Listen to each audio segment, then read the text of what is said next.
खौफनाक रात गांव के किनारे एक पुरानी हवेली थी जिसे लोग भूतिया मानते थे।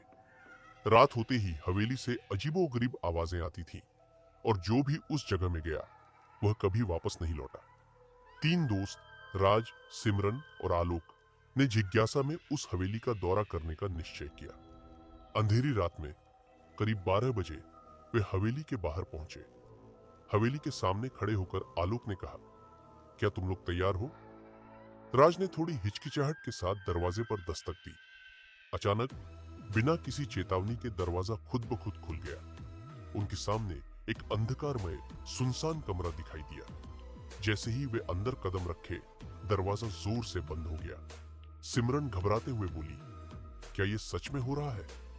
राज ने उसे शांत रहने का इशारा किया और कहा, यहां से जल्दी निकलते हैं। लेकिन भागने का रास्ता बंद था।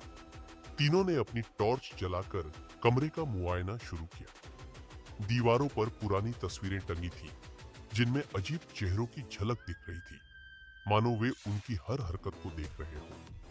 तभी एक धीमी सिसकी की आवाज ने उनकी रीढ़ में सिहरन पैदा कर दी। आलोक ने फुसफुसाकर कहा, यह क्या था? राज ने उसकी बात अनसुनी कर दी और कहा, चलो देखते हैं। वे जैसे ही आगे बढ़े, दीवार पर एक धुंधली आकृति प्रकट हुई। वो एक महिला की थी जिसका चेहरा विकृत और भयानक था।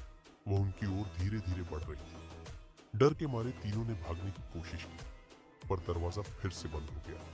वे बुरी तरह फंस चुके थे। वह भूतिया महिला बोली, तुमने मेरी शांति भंग की है। तभी सिमरन ने देखा कि दीवारों से खून की धाराएं बह रही थी। हिम्मत करके राज ने पूछा, तुम कौन हो? महिला की घातक आवाज गूंजी, मैं इस हवेली की मालकिन थी। तुम जैसे लोगों ने मुझे धोखा देकर मार डाला। अब ये जगह तुम्हारी कब्रगाह बनेगी। अचानक हवेली में सब कुछ शांत हो गया। रात बीत गई और अगली सुबह गांव वाले हवेली के पास पहुंचे। दरवाजा खुला हुआ था, लेकिन अंदर कोई नहीं था। केवल तीन दोस्तों की गूंजती हुई हंसी हवेली के गलियारों में गूंज रही थी। अब भी गांव वाले कहते हैं कि जो भी उस हवेली में रात बिताने की हिम्मत करता है, उसे उन तीन दोस्तों की हंसी सुनाई देती है।